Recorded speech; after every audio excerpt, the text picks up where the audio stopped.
Hey, what's good? Welcome back to my channel. I am Raven, aka Mississippi, and I'm back with another video. Today this video is going to be about becoming a teacher in Texas and transferring your license to Texas if you currently already have a standard license in another state. So stay tuned. First and foremost, I had a standard license, or I have rather, a standard license in Mississippi. So that's where I acquired my first standard license. So I applied for my initial probationary 1-year license for Texas in August of 2017. I applied for my license an entire year in advance because I'm that type of person, and when I have goals and I have interests, I'm vigilant when it comes to that. I don't play no games with those.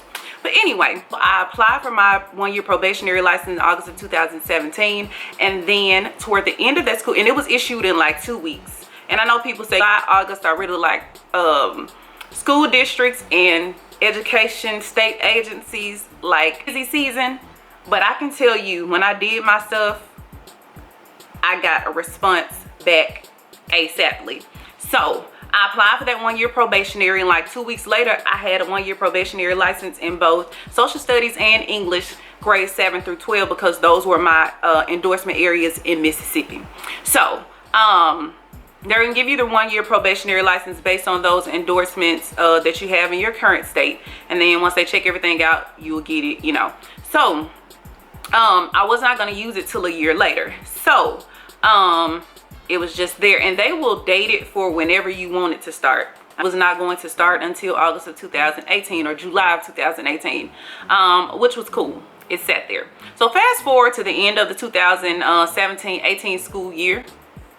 In April, I was in a Facebook group, and it was Black Educators Rock Texas. One of my coworkers was also talking about moving, and then she was like, you know, hey, add the Black Educators Rock Texas group.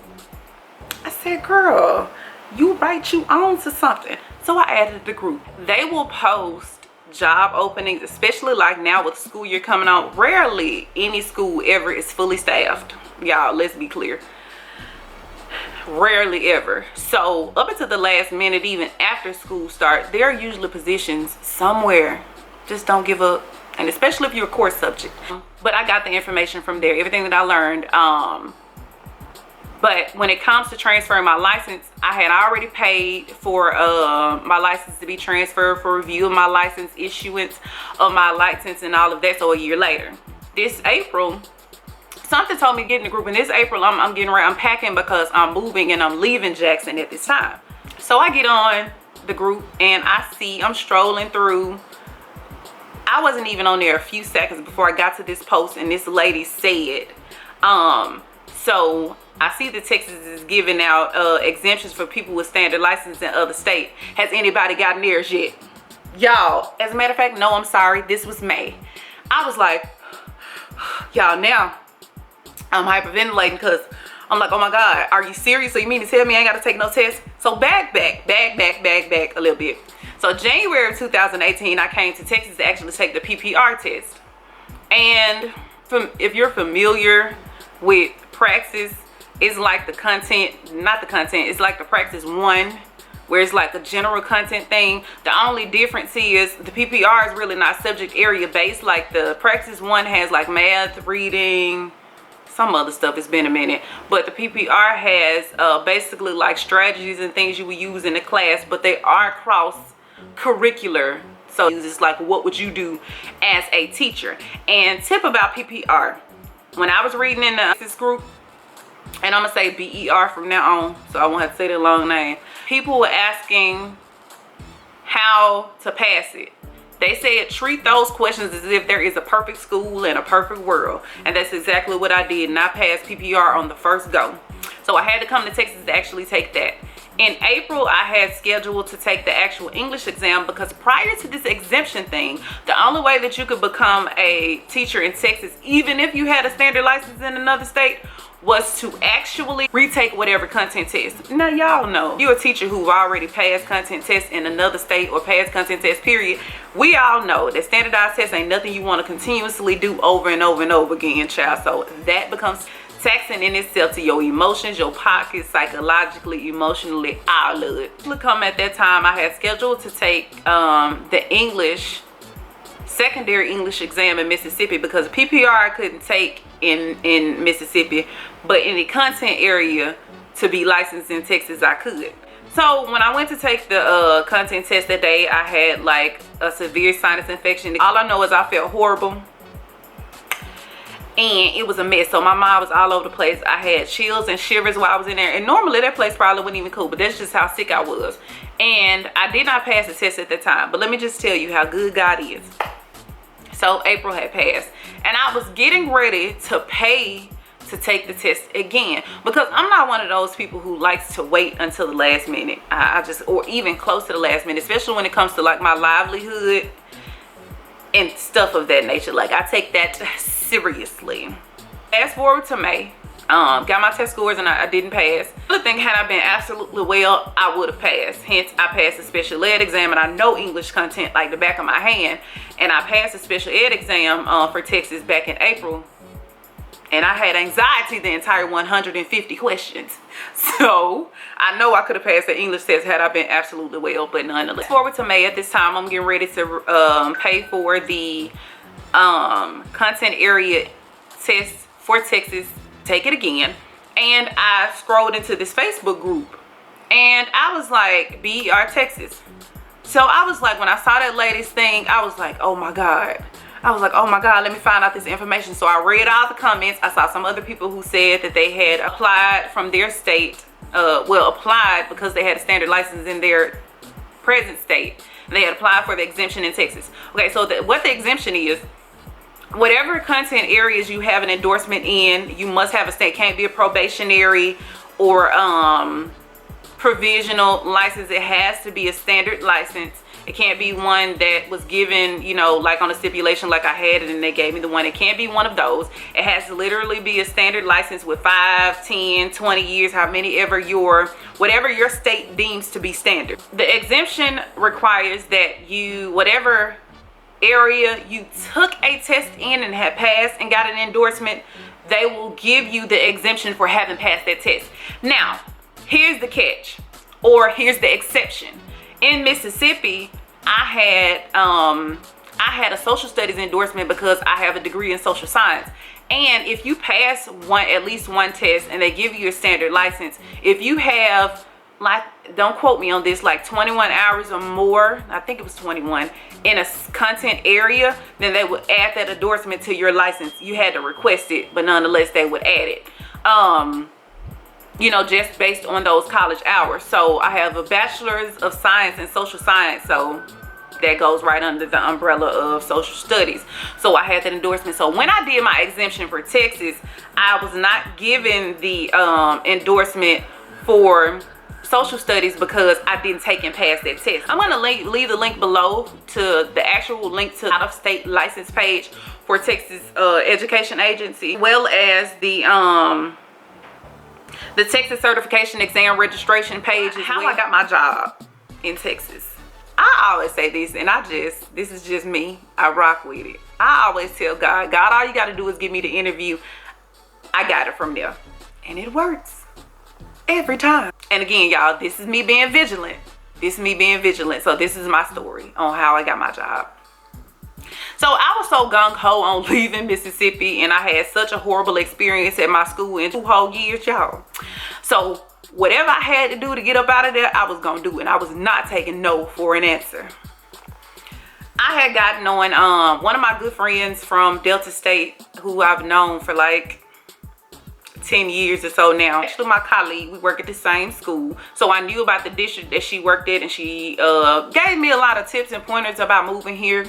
Thank you, girl. She told me about her district, and it was like the suburban area districts I had considered. So this particular one that I am currently employed at, I got on their website in the spring, and I waited till like after spring break. I waited till like the beginning of March. Looking for a job for August is kind of like don't even make sense in January or February, even March sometimes, depending on where you are.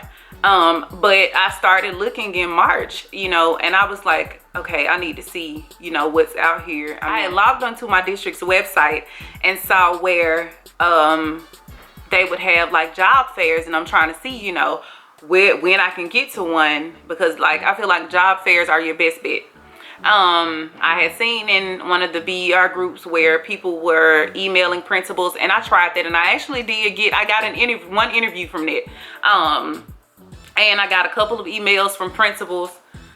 So I urge anybody, do that if you feel like that's something you want to do. It's not for everybody. That's not a one-size-fits-all thing, because just popping up in somebody's email inbox, I don't know how they may like that, but you know, do you. This your livelihood. This you trying to make a move. That ain't illegal, let me say that, and it ain't immoral. So do what you need to do. Job fairs always work really well. So when I got on my Now District's website, I had seen where they were going to be at the University of Southern Mississippi. So I got on my district's website and saw where I had logged onto my district's website and saw where they would have like job fairs, and I'm trying to see, you know, when I can get to one, because like I feel like job fairs are your best bet. I had seen in one of the BER groups where people were emailing principals, and I tried that, and I actually I got one interview from that, and I got a couple of emails from principals. So I urge anybody, do that if you feel like that's something you want to do. It's not for everybody. That's not a one-size-fits-all thing, because just popping up in somebody's email inbox, I don't know how they may like that, but you know, do you. This your livelihood. This you trying to make a move. That ain't illegal, let me say that, and it ain't immoral. So do what you need to do. But so I got a couple of interviews from emailing principals. So I was like, let me see about these job fairs. Job fairs always work really well. So when I got on my Now District's website, I had seen where they were going to be at the University of Southern Mississippi, which is 2 hours from Jackson, Hattiesburg. And I was like, oh, they're going to be in Mississippi. Oh, I said, sis, gotta go. I didn't care what was going, and this was the Friday before spring break, and my principal alone, it ain't with no guidelines saying that, you know, you couldn't. Well, the district did try to mandate that they'll, you know, dock people's pay if you miss the day before or after a holiday, but child, please. So my then administrator was really, okay, don't matter. He did not want me to take off the day, but I took it off anyway, and I was not coming. I had given him my paperwork. He didn't sign it, but that's not the point, though. Not where we're going with this. But I took it off anyway, because I was going. Because as far as I'm concerned, I was no longer a resident and no longer employee of my then district from way back yonder. So I got on their website, and I saw where they were going to be there. So I was like, oh my God, I have got to go. So took off, went down there, drove down there 2 hours. And when I got there, I did not even know that it was really like this big deal in Mississippi for them to have this the University of Southern Mississippi was having a teacher fair, a job fair, teacher fair, whatever, that my district was coming from Texas. So I went and I met a recruiter and we talked. The thing about it is probably 90-something% of those people in that room, or the people seeking jobs in that room, were people who were just graduating from the program, who had not graduated yet and probably was graduating in May from USM. I, on the other hand, had teacher experience, and I was at that point in a leadership position at my school, so I was one of the most marketable people in the room. Now, I don't say that in a braggadocious manner. I just say that because those are facts. The recruiter from my district sat down and he talked to me and asked me a few interview questions, and I gave the answers, and he was pleased, and he was like, okay, so I'm gonna go and give this to the director of secondary English at the district, and I can guarantee you're gonna have a job. She's gonna get back with you. So I left USM that day, going on spring break, happy as can be, because I was like, thank you God, it's working, everything is coming together. And that was my first interview at all for Texas. That was it, in March. So about a week after spring break, which would have been 2 weeks later, like that Tuesday after spring break, I got a call from the director of secondary English, and she asked me a few questions over the phone. And she was like, you know, we have a job. I like what I hear. You seem like you were, you know, a solid person. She didn't say solid, y'all, but you know, just in so many words. She was like, I'm gonna pass your information along to the same week. After that, I got a call, email actually, from the AP who I just had for the past year, who was over the English department at my school. And she was like, when can I come for an interview? I had already in my mind, had already planned to come in April when I saw when they were actually, the actual district was having their job fair. And I had already planned in my mind to come anyway. So I let her know that I would be there. And it was like 2 or 3 weeks after this point, that ever. And actually interviewed me that Saturday at the job fair.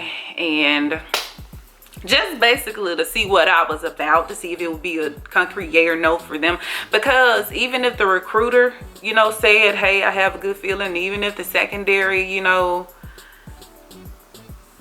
director said she had a good feeling, she can't make an administrator give me a job. So still the administrators have to feel you out and see what you're about, or see what they think you about anyway. So we did that, and then I got hired on that spot. So I got 3 concrete yeses, and it was a great school year. A year later, here I am. Been teaching in Texas a whole year, and everything has been going great.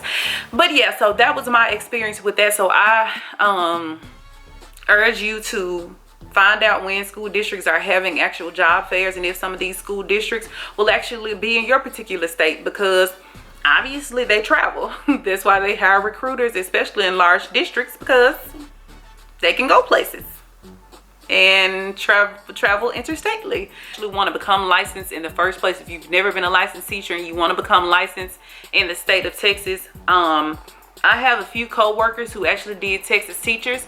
I know nothing about it. That's all I know, is that they do alternate route certification. So I'm going to leave the link to that website below. That's all I know about it.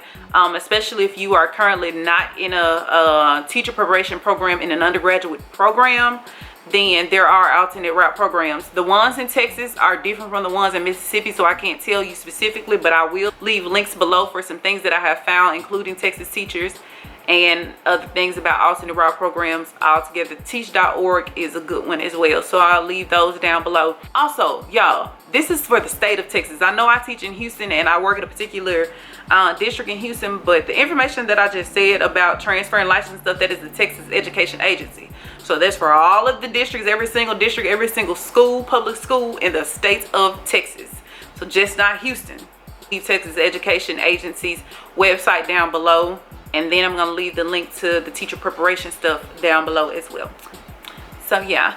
But if you have any questions, comments, concerns, you feel free to DM me on Instagram, or either email me. The DM on Instagram is going to be even faster. So any questions about anything, if I can help anybody, I don't know everything. I don't have all of the connections, but I'll do what I can. I have no problem doing that. I'm more than happy to help. Anything, I'll be more than happy to answer. So thank you for watching. I hope this helps someone. So thank you for watching. Be sure to subscribe, like, thumbs up, and leave any questions or anything that you might have. Thanks. See you next time. Also, this shirt that I was wearing reads Queen of My Classroom, and if you would like a version of your own, or if you would like one that reads King of My Classroom, and they come in a range of colors and sizes, please DM me on Instagram for more information.